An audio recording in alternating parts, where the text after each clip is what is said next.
చాలామంది కేవలం bank balance పెంచుకోవడమే success అనుకుంటారండి. కానీ మీరు వెళ్ళిపోయాక మీ డబ్బు మీ కుటుంబానికి భారంగా మారుతుందా? లేదా వరంగా మారుతుందా? అంటే ఏంటి?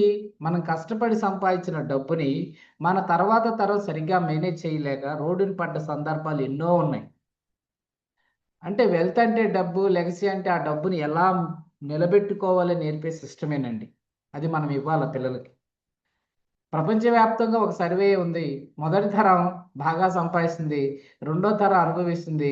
మూడో తరం నాశనం జేస్తుంది. ఎందుకంటే, మన పిల్లలకి డబ్బిస్తున్నాం కానీ, ఆ డబ్బు వెనక ఉన్న కష్టాన్ని, దాన్ని పెంచే ఈటీఎఫ్ లాంటి సురక్షితమైన మార్గాల్ని మనం నేర్పించడం లేదు. లెగసీ అంటే కేవలం మన పిల్లలకి వీలునామాలు రాసేసి వెళ్ళిపోవడమే గాదండి. ఒక ఇన్వెస్టింగ్ మైండ్ సెట్‌ని మన పిల్లలకి బహుమతిగా ఇవ్వాలి. అది ఉన్నప్పుడే మనం చాలా నీట్‌గా చేసుకోవచ్చు. రిస్క్ ఉన్న స్టాక్స్ ఇస్తే అవి 0 అవ్వచ్చు, పెరగొచ్చు, పెరగకపోవచ్చు. కానీ నిఫ్టీ 50 ఈటీఎఫ్ లాంటివి ఇస్తే ఇండియా ఉన్నంత కాలం మన వారసత్వంలో ఇన్‌కమ్ పెరుగుతానే ఉంటది.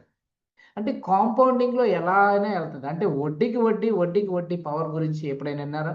ఇది దీంట్లోనే వస్తదండి. అంటే ఫర్ ఎగ్జాంపుల్ మనకు తాతగారు ఒక రూ. 10,000 20 సంవత్సరాల కింద పెట్టుంటే ఈరోజు అది ఎన్ని కోట్లయ్యేదండి? చాలా చాలా బాగా డబుల్ అయ్యేది. డబ్బుతో పాటు క్రమశిక్షణ ముఖ్యమండి.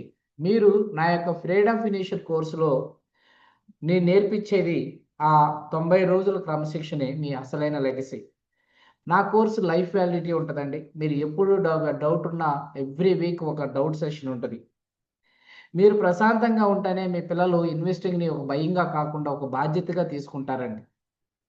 మీ పోర్ట్‌ఫోలియో గురించి ఇంట్లో వారితో చర్చించాల కంపల్సరీ. చిన్న పిల్లలకి చిన్నప్పటి నుంచే ఈటీఎఫ్ అంటే ఏంటో చాలా క్లారిటీగా చెప్పాలండి. మన ఈటీఎఫ్‌లు అంటే ఏమీ లేదండి. ఫర్ ఎగ్జాంపుల్ మీకు బనానా కావాలా, ఒక చోటకెళ్ళి కొంటారు.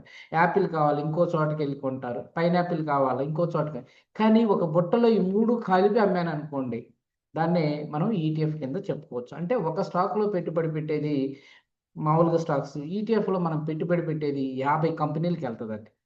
మీరు లేకపోయినా మీ పోర్ట్‌ఫోలియో పెరిగేలా ఆటోమేషన్ అనేది చేసుకోవాల. మనం చివరికి ఏం తీసుకెళ్ళేది ఏం లేదండి. కానీ మనం వదిలి వెళ్ళే సిస్టమ్ మాత్రం మన 10 తరాల వరకు మన పేరు నిలబెట్టాలండి. మీరు అటువంటి పటిష్టమైన ఫైనాన్షియల్ లెగసీని బిల్డ్ చేయాలంటే నా యొక్క ఫ్రీడమ్ ఫినిషియర్ కోర్స్‌లో జాయిన్ అవ్వండి. కింద ఉన్న లింక్ క్లిక్ చేయండి. మీ ఫ్యామిలీ భవిష్యత్తును మార్చుకోండి. Thank you very much.